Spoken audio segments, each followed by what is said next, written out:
자, 이제 우리에게 주신 하나님 말씀 함께 보도록 하겠습니다. 에베소서 5장 1절에서 7절 말씀입니다. 에베소서 5장 1절에서 7절. 제가 한 절, 여러분이 한 절 교독하도록 하겠습니다.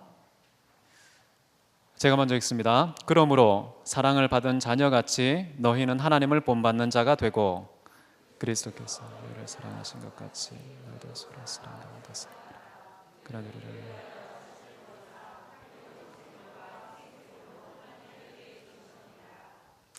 음행과 온고 더러운 것과 탐욕은 너희 중에서 그 이름조차도 부르지 말라. 이는 성도에게 마땅한 바니라.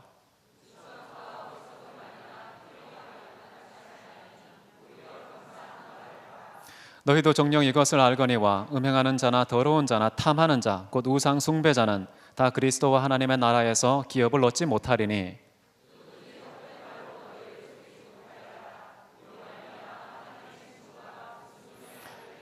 같이 읽겠습니다. 그러므로 그들과 함께하는 자가 되지 말라. 아멘. 오늘 저는 여러분과 함께 하나님의 모방자라는 제목으로 말씀을 나누기 원합니다. 여러분, 새로운 사람은 신분에 걸맞은 새로운 삶을 살아가는 자입니다. 그런 새로운 삶의 절정은 바로 하나님을 본받는 자 혹은 하나님의 모방자가 되는 것에 있습니다. 어떻게 우리는 하나님을 본받을 수 있을까요? 하나님의 모방자는 또 어떻게 살아가야 하는 것일까요? 오늘 바울은 본문에서 우리가 새로운 삶의 그런 절정에 이르는 구체적인 방법들 혹은 하나님의 모방자가 된 자가 살아가는 삶의 구체적인 양상들에 대해서 우리에게 조목조목 가르치고 있습니다. 먼저 1절 상반부를 한번 보십시오. 그러므로 사랑을 받는 자녀같이 너희는 하나님을 본받는 자가 되고. 여러분, 우리가 하나님을 생각할 때에 하나님은 경배를 받으시기 합당하신 분이다 라고 생각합니다. 그래서 경배의 대상으로 생각하죠. 그리고 하나님은 우리가 목숨과 마음과 뜻과 힘을 다해서 사랑해야 될 사랑의 대상으로 생각합니다. 그리고 우리에게 행하신 일들이 많기 때문에요, 감사와 찬양의 대상으로 하나님을 영화롭게 하기를 원합니다. 근데 오늘 사도 바울은 아주 특이한 점을 우리에게 소개하고 있습니다. 바로 하나님을 모방의 대상 또는 본받음의 대상으로 삼으라, 지금 이렇게 이야기를 하고 있다는 것입니다. 내가 하나님을 모방해도 되나? 내가 하나님을 모방할 수 있을까? 이런 생각을 가질 수가 있겠는데요, 여기 헬라 원문을 직역하면은 하나님의 모방자가 되라, 이렇게 직역할 수가 있습니다. 그래서 제가 오늘 인사말을 나눌 때에도 하나님을 쏙 빼 닮은 그런 사람이 되시라고 서로를 축복하는 말을 나누게 했는데요, 하나님을 본받는다는 거 참으로 심장 뛰는 일입니다. 얼마나 감격스러운 일일까요? 세상에 많은 사람들이 자기 인생의 롤 모델, 내 인생의 최고의 모델이 누구일까 찾지 않습니까? 많은 사람들이 아버지, 어머니, 이 부모님을 생각하기 쉽고요, 아주 가깝게는 형님이나 오빠, 누님, 이런 내 바로 위에 있는 형님, 누님들을 생각하기도 쉽고요, 그리고 나아가서는 학교 다니면서 선생님이 우리의 롤 모델이 되기도 합니다. 그리고 함께 지내는 친구들, 학교에서 만난 그 친구들을 볼 때에 나도 저 친구처럼 되면 좋겠다라는 그 롤 모델을 찾기도 합니다. 직장에 들어오면 어떻습니까? 직장에 들어간 사람이 1순위로 롤 모델 삼는 사람이 누구냐 하면요, 상사래요. 직장 상사. 그렇게 직장 상사처럼 되고 싶어하는 그런 마음이 생기는 것이죠. 그런데 수많은 우리가 모방할 수 있는 사람들이 열거될 수 있겠지만, 지금 사도 바울은 우리에게 인생의 진짜 롤 모델이 누구냐 했을 때에는 하나님이라는 것입니다. 하나님을 본받으시는 모방자가 되시기를 바랍니다. 여러분, 사도 바울이 지금 모방을 하라고 이렇게 얘기를 하고 있는데요, 이 말을 하고 있는 사도 바울 당사자는 어떤 사람일까요? 이분에 대해서 저는 참 큰 도전을 많이 받는데요, 이분이 이런 얘기를 합니다. 고린도전서 11장 1절에 보시면 이런 말씀이 나오는데요, 내가 그리스도를 본받은 자가 된 것 같이 너희는 나를 본받은 자가 되라, 이런 말을 합니다. 내가 그리스도를 본받은 것 같이 너희는 나를 본받는 자가 되라, 이렇게 얘기하고 있어요.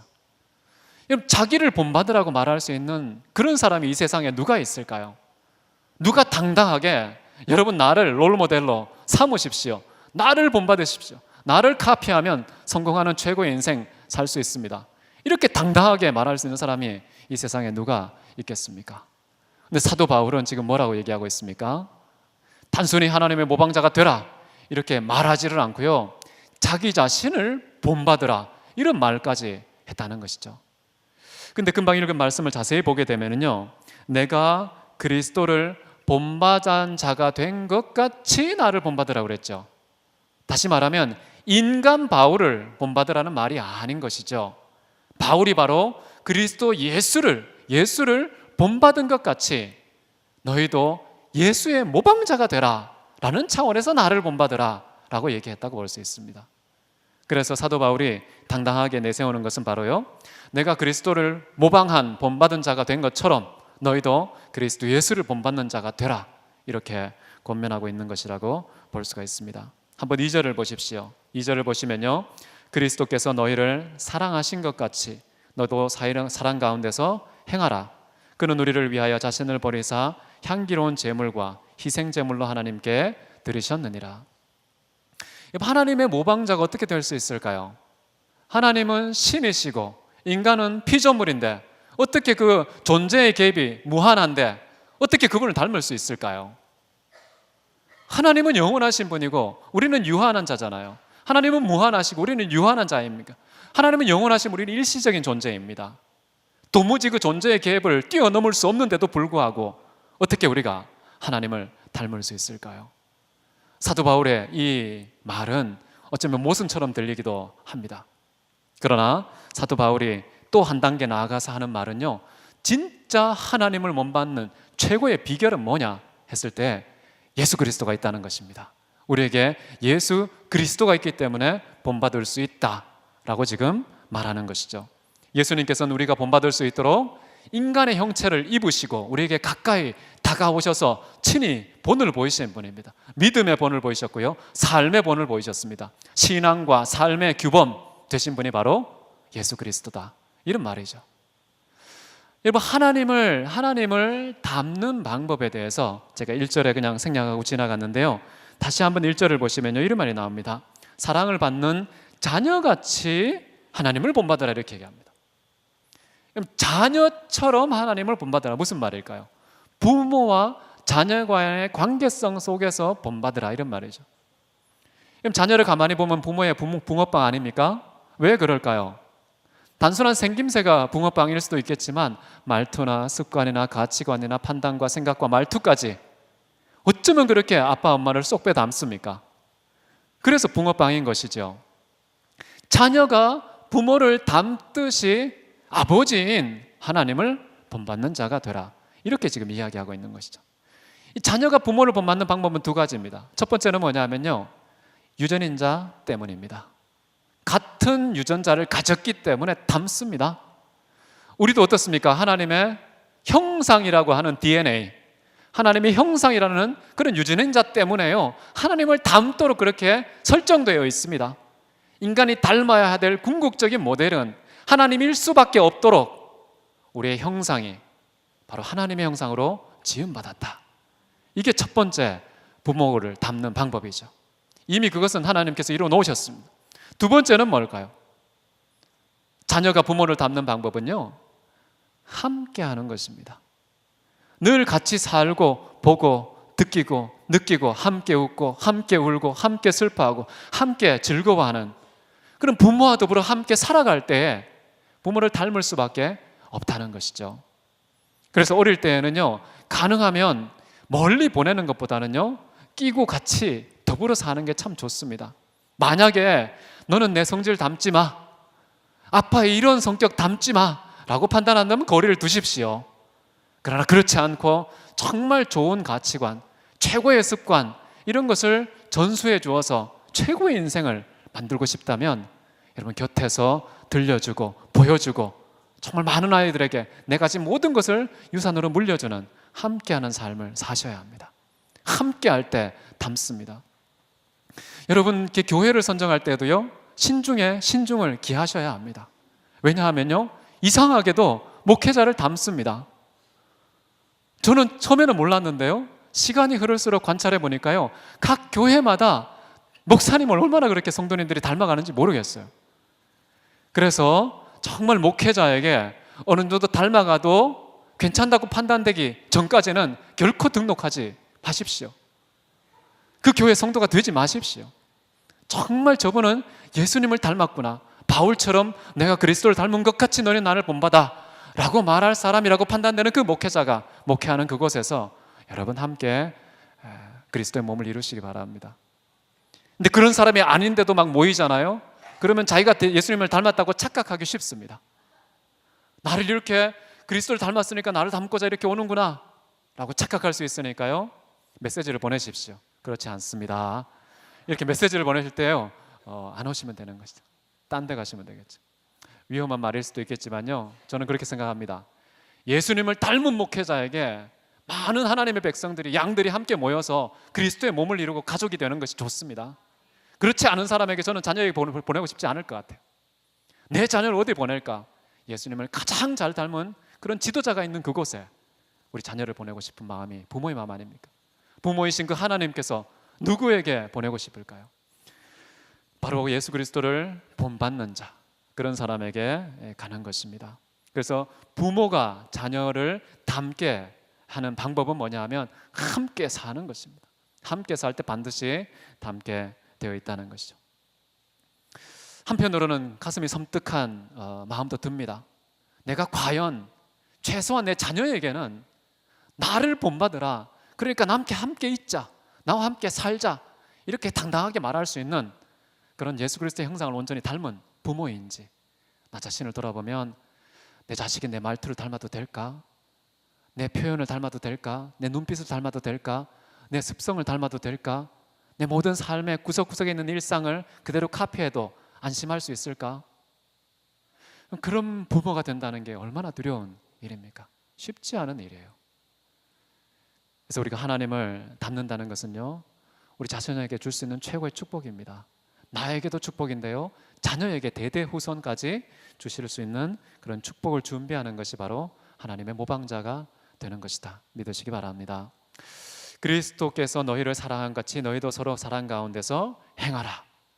1절에서는 되라 그랬죠. 2절에서는 뭐라고 합니까? 행하라. 1절에서는 됨됨이, 2절에서는 행위. 됨됨이와 행위가 일치해야 비로소 하나님을 제대로 모방한 사람이 된다는 것입니다. 그런데 예수 그리스도의 사랑 가운데서 행할 때 진정 예수 그리스도를 닮게 된다라고 우리에게 지금 가르쳐주고 있는 것이죠. 근데 그 예수님께서는 우리를 어떻게 사랑했길래 그 사랑 가운데서 행하면 되는 것일까요? 보시면요, 그는 우리를 위하여 자신을 버리사 향기로운 제물과 희생 제물로 하나님께 드리신 분이다, 이렇게 얘기합니다. 다시 말하면 나를 위한 게 아니고요, 예수님이 우리를 위한 것처럼 우리는 우리를 위하지 않고 타인을 위하여서 자신을 버리는 삶을 사는 것이 사랑 가운데서 행하는 것이다 라는 것이죠. 단순히 타인을 향하여 자신을 버리면 마치 인간 문맥 안에서 이루어지는 희생적인 사랑처럼 보이는데요, 그 다음 사도 바울은 한마디 더 붙입니다. 뭐라고 나와 있죠?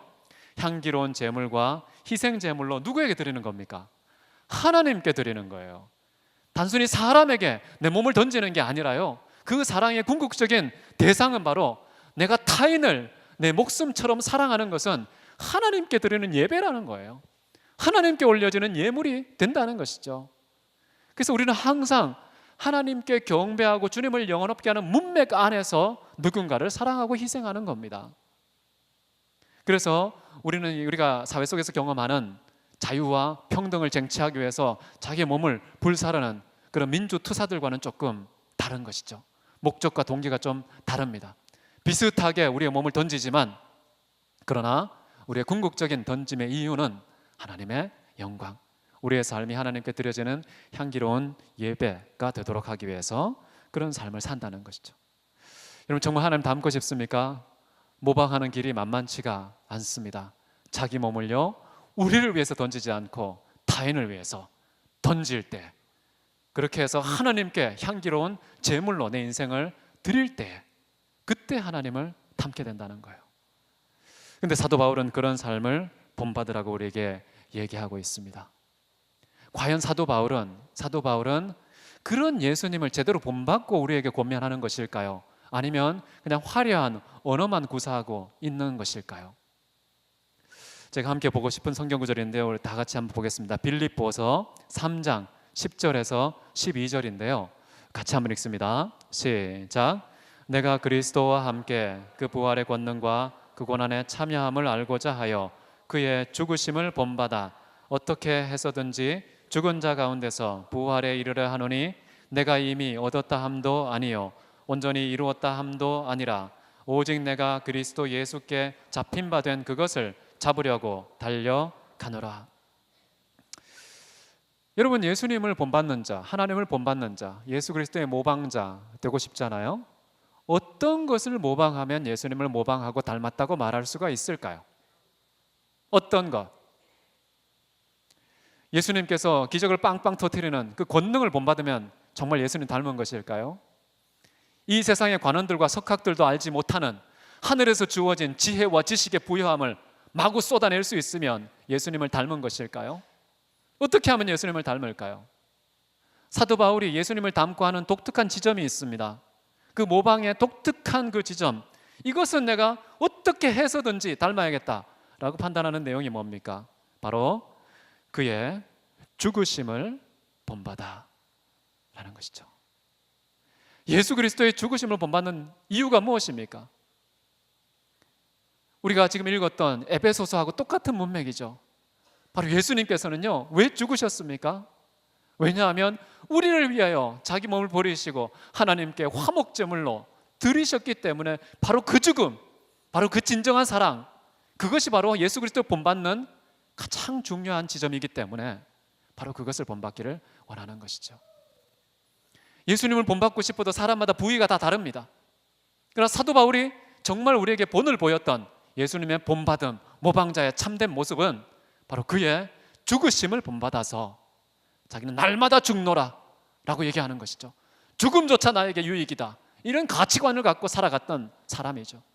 그래서 자기가 살려고 하지 않고요, 할 수만 있다면 죽으려고 했습니다. 사망은 자기의 역사하고요, 생명은 타인에게 역사하는 그런 삶을 살고자 했던 것이죠. 그게 바로 그리스도 예수를 닮는 삶입니다.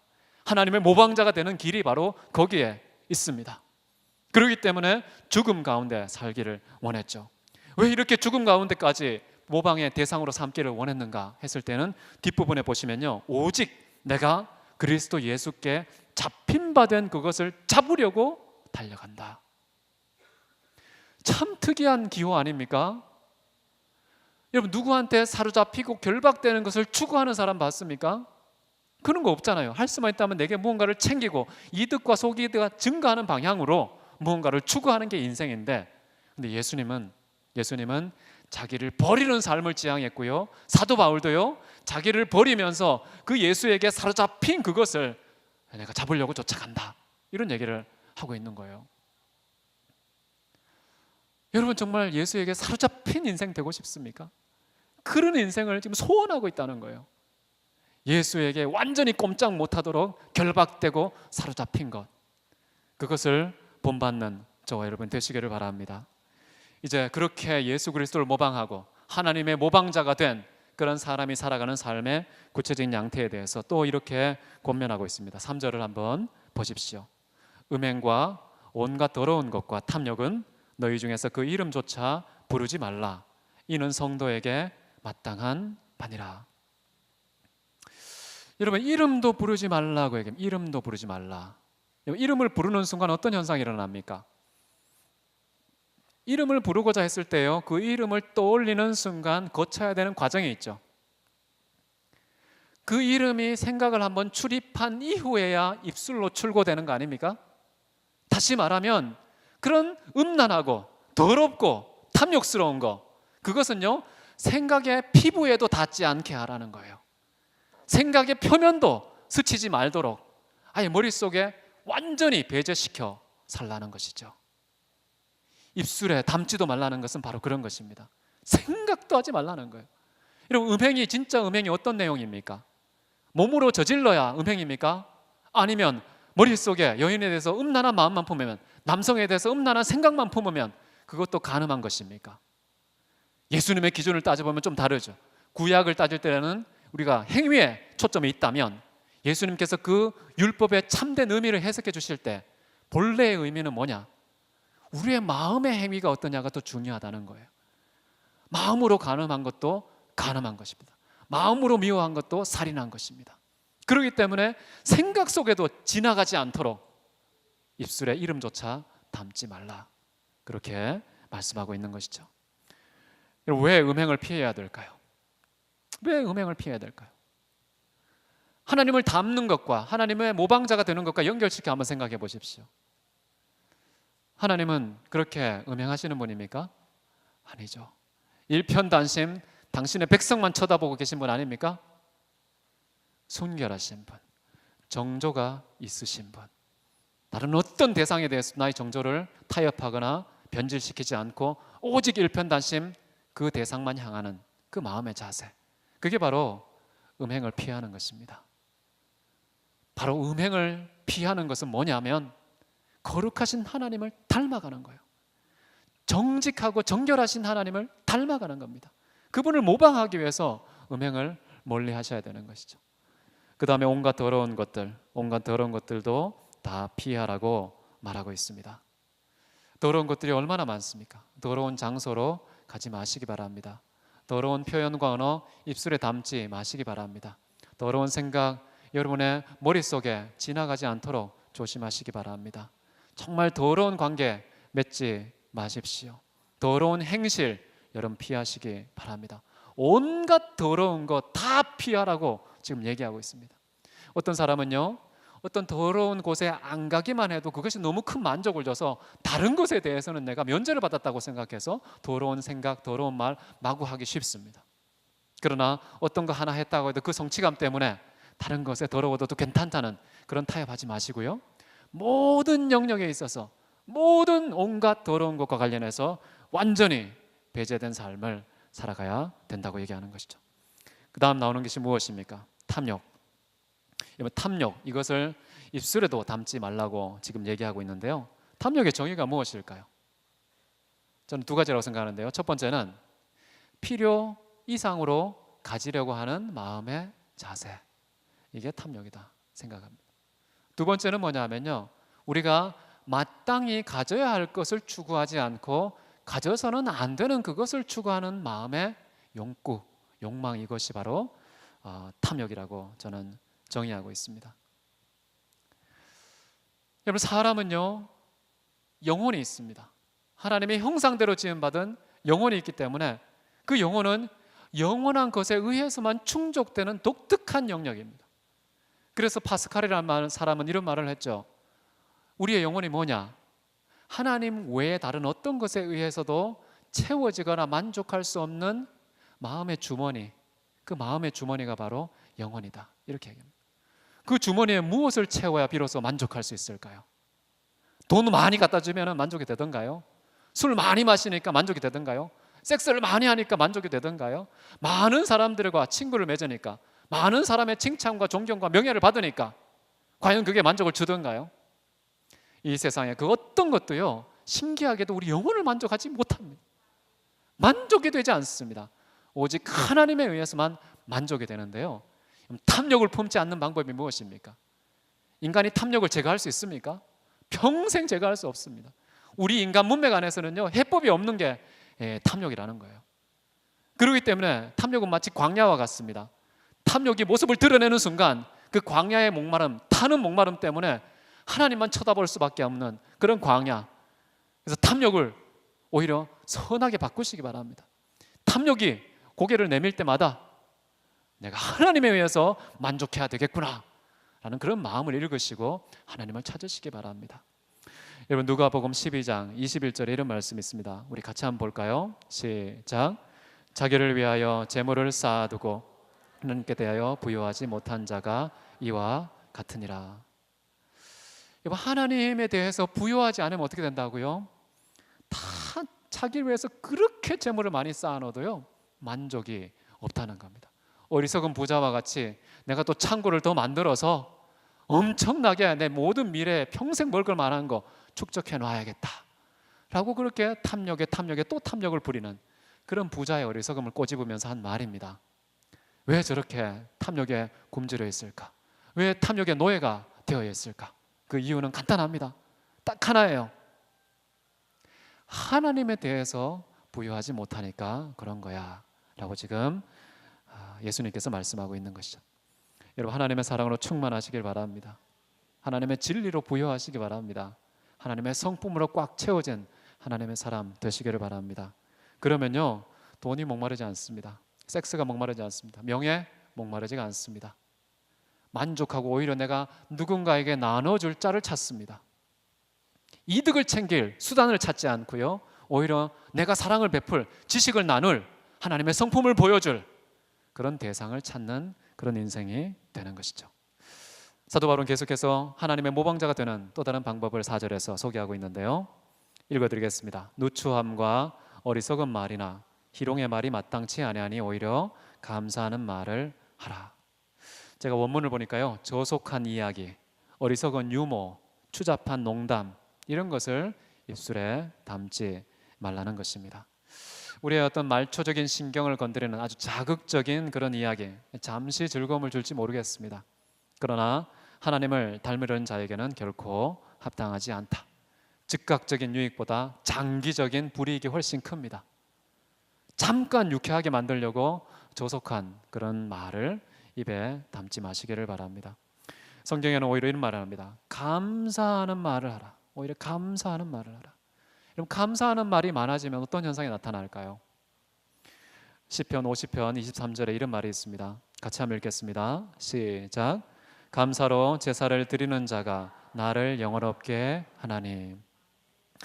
감사하는 자는요, 하나님을 영화롭게 하는 제사를 드리는 자가 된다라는 것이죠. 이 감사의 제사 여러분 많이 드시기 바랍니다. 세금이 들지가 않아요. 시간이 많이 들지도 않습니다. 이 건강이 확보되지 않아도 할 수 있는 제사, 하나님을 영화롭게 하는 방법, 감사하는 겁니다. 이 감사라는 이 영광의 수단 기가 막힌 거예요. 이 세상에 누구도 하나님께 영광을 돌리는데요, 배제되는 사람이 없습니다. 감사하면 되거든요. 감사하면 하나님께서 영광을 받으십니다. 감사한다는 게 무슨 말일까요? 내가 하나님의 도움을 입었다는 거 아닙니까? 내가 하나님의 은혜를 입었다는 거잖아요. 주님 때문에 살고 있다는 거잖아요. 주님 때문에 숨쉬고 있다고 얘기하는 거잖아요. 그러니까 이 모든 존재와 삶 전체가 나의 능력과 나의 공로가 아니라 오직 하나님께 근거를 두고 하나님께서 베푸신 은혜와 선물이다. 이걸 고백하고 시인하는 것이 뭐냐면 감사의 말입니다. 그런 감사의 말을 하나님께 돌리면 하나님이 영광 받으시는데요, 우리 이웃들에게 하면 어떨까요? 이웃들에게 해도요, 이웃을 영화롭게 만드는 자입니다. 사람을 윤택하게 만드는 자입니다. 참으로 부유하게 세우는 자입니다. 감사하십시오. 불평하고 원망하고 분노를 쏟아내지 마시고요, 어떤 상황에서도 감사의 빌미를 찾으십시오. 눈에 불을 켜고 아무리 불평이 99가지 있더라도요, 감사 단 한 가지 찾으셔서 감사의 말 하십시오. 99번 그 쏟아낼 불평과 욕설 삼키시고요, 단 한마디일지라도, 단 한 번의 건수라도 감사의 말을 내뱉는 그런 마음과 판단력을 갖고 살아가시기를 바랍니다. 여러분, 데살로니가전서 5장 18절에 우리가 잘 아는 말씀이 있습니다. 우리 같이 한번 읽습니다. 시작. 범사에 감사하라. 이것이 그리스도 예수 안에서 너희를 향하신 하나님의 뜻이니라. 우리가 하나님께 영광 돌리는 게 감사라고 하는데 여기서는 뭐라고 나옵니까? 감사하면 하나님의 뜻을 이루는 자가 됩니다. 하나님의 뜻 이루는 거 쉽죠? 감사합니다 하나님. 하나님의 뜻이 막 이루어집니다. 이게 놀라운 거 아닙니까? 하나님의 뜻은요, 무거운 멍에가 아닙니다.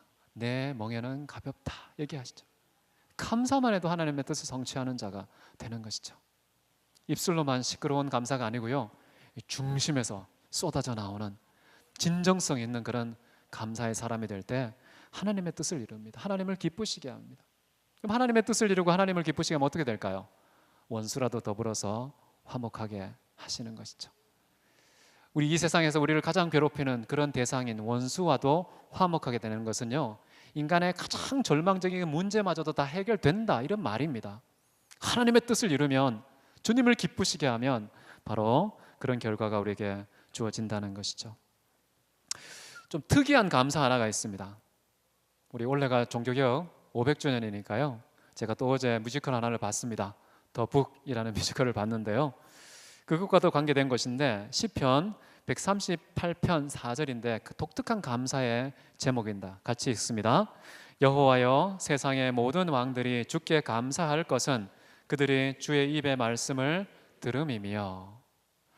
하나님의 입에서 나오는 말씀을 듣는 것이 모든 왕들이 하나님께 감사해야 될 이유다, 이렇게 얘기하고 있습니다. 여러분, 누추한 말 듣지 않고요, 조속한 말 듣지 않고요, 어리석은 말 듣지 않고 하나님의 입에서 나오는 말씀을 듣는 거 감사의 이유로 삼으시길 바랍니다.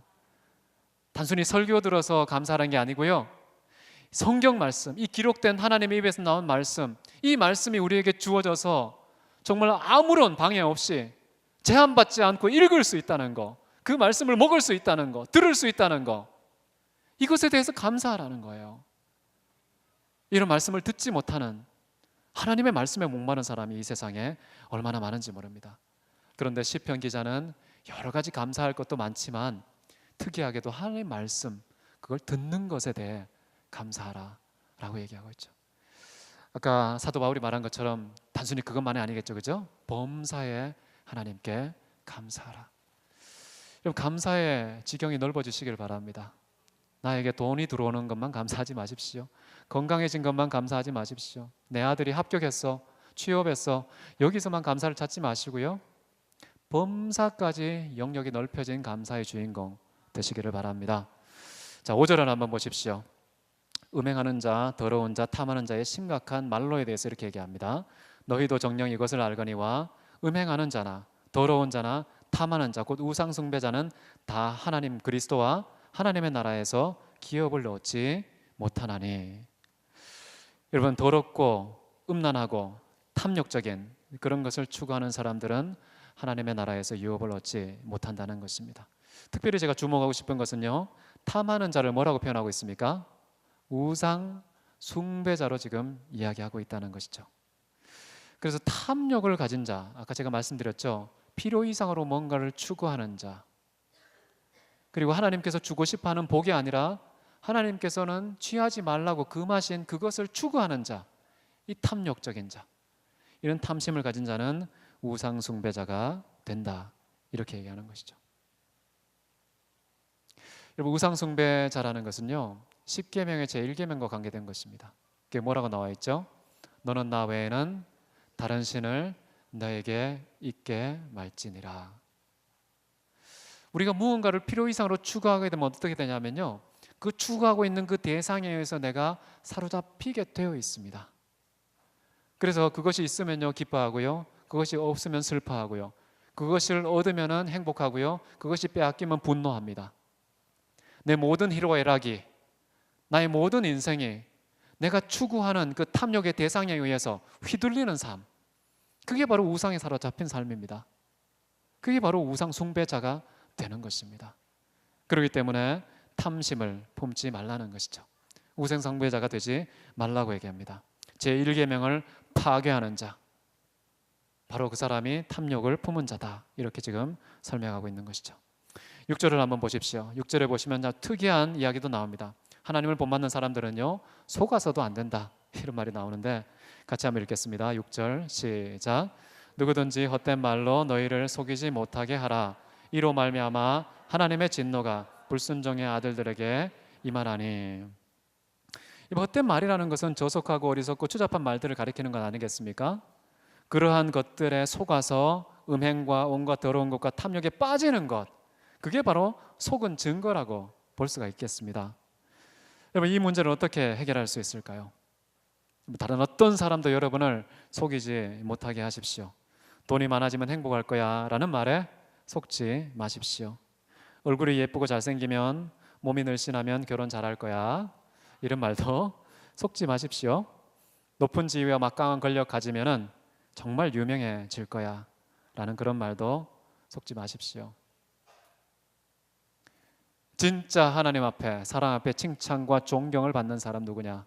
하나님의 모방자가 되는 것에 있습니다. 다른 모든 것은요 우리를 속이는 말들입니다. 여러분, 세상에 얼마나 우리를 속이는 기가 막힌 처세술들, 기가 막힌 그런 훈계들이 얼마나 많습니까? 여러분, 속지 마십시오. 하나님의 말씀이 이미 우리에게 충만한 교훈이 된다는 사실 믿으시기를 바랍니다. 여러분, 이렇게 속이면은 결국 어떻게 됩니까? 어떻게 되냐면요, 우리의 관계가 깨어지기 쉽습니다. 속으면은 반드시 관계가 깨어지게 되어 있습니다. 속음이라는 게 뭘까요? 사단이 두 사람 사이의 관계성 속에 비집고 들어오는 틈을 만드는 방법이 속임입니다. 두 사람 사이에 속이잖아요. 속이면 이상하게도 그 사이에 사단이 개입합니다. 너무 신기하지 않습니까? 그래서 속임이라는 것은요, 단순히 인간 문맥 안에서 펼쳐지는 현상이 아니고 영적인 현상입니다. 속임의 아버지, 거짓의 아버지, 바로 사탄이 어떤 관계성에 틈타고 개입하는 방법은 그 사이에 비밀이 생기게 하는 것이죠. 은밀한 것이 자꾸만 축적되게 만드는 것입니다. 그래서 속고 속이는 그런 관계성이 될 때에, 그때에 우리는 관계도 깨지게 되는 것이죠. 근데 이런 사단의 어떤 속임수, 사단의 이간질에 정통했던 사도 바울이 우리에게 권면하는 내용이 있습니다. 어떻게 하면 속지 않을 수 있을까요? 우리 고린도후서 2장 10절에서 11절 우리 같이 한번 읽도록 하겠습니다. 시작. 너희가 무슨 일에든지 누구를 용서하면 나도 그리하고, 내가 만일 용서한 일이 있으면 용서한 그것은 너희를 위하여 그리스도 앞에서 한 것이니, 이는 우리로 사탄에게 속지 않게 하려 함이라. 우리는 그 계략을 알지 못하는 바가 아니로라. 사탄에게 속지 않기 위해서 지금 어떻게 하라고 얘기하고 있습니까? 서로를 용서하라는 겁니다. 여러분, 사람 사이에 비밀이 없을 수 있습니까? 없어요. 반드시 비밀이 있습니다.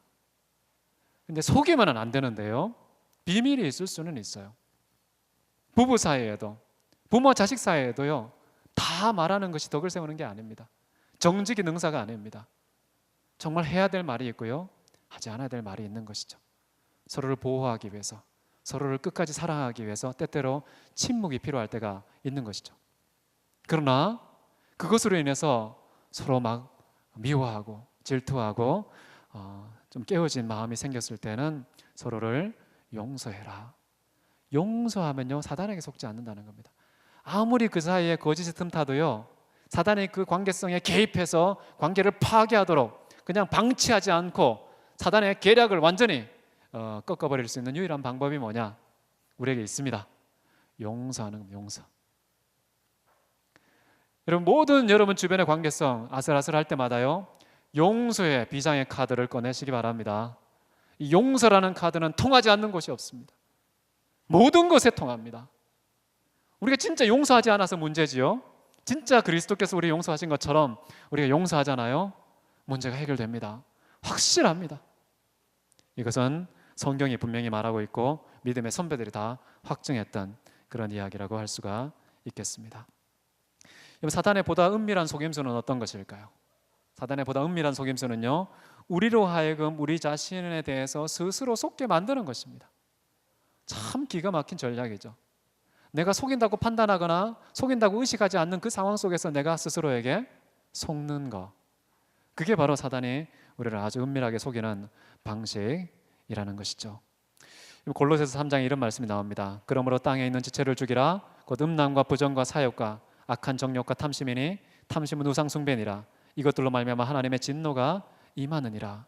지금 여기 열거되어 있는 거, 음란, 부정, 사욕, 악한 정욕, 탐심, 이 모든 것이요, 지금 뭐라고 표현되어 있습니까? 땅에 있는 지체라고 합니다. 우리의 몸이라고 나와 있습니다. 아니, 도대체 어디까지가 나는 그냥 나이고, 어디까지가 욕망인지, 어디까지가 부정한 것인지, 어디까지가 사욕인지, 이 구분이 잘 안 됩니다. 내 육체라는 거예요. 땅에 있는 지체가 바로 탐욕 덩어리, 탐심 덩어리, 음란 덩어리인 거예요.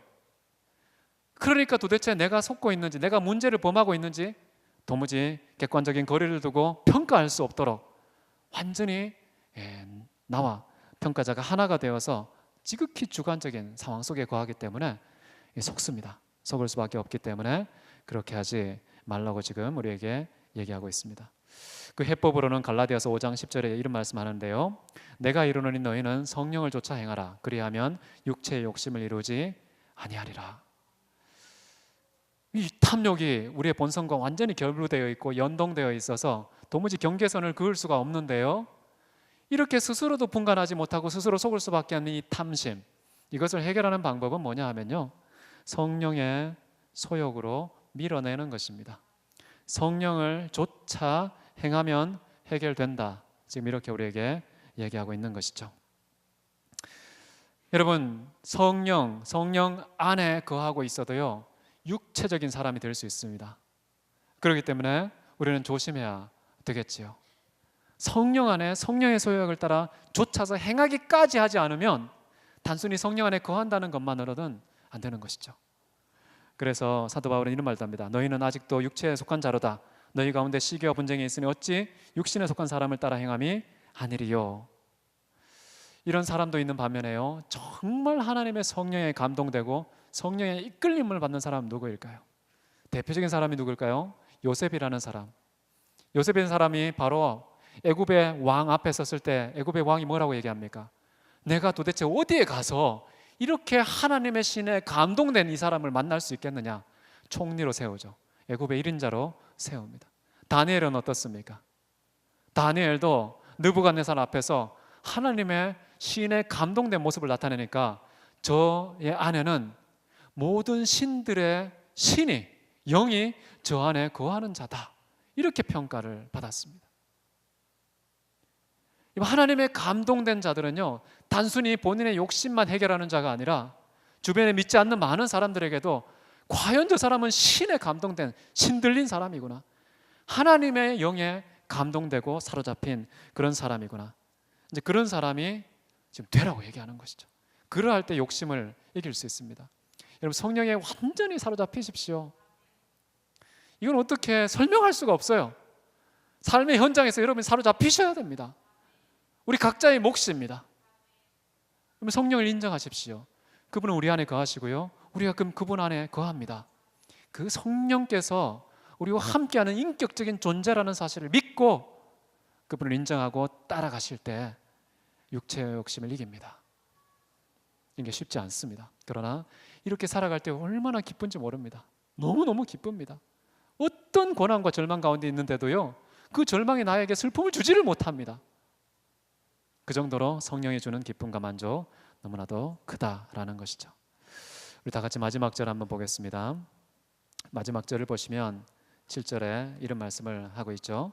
그러므로 그들과 함께하는 자가 되지 말라. 함께하는 자가 되지 말라고 얘기합니다. 여러분, 끼리끼리 논다는 옛말 아시죠?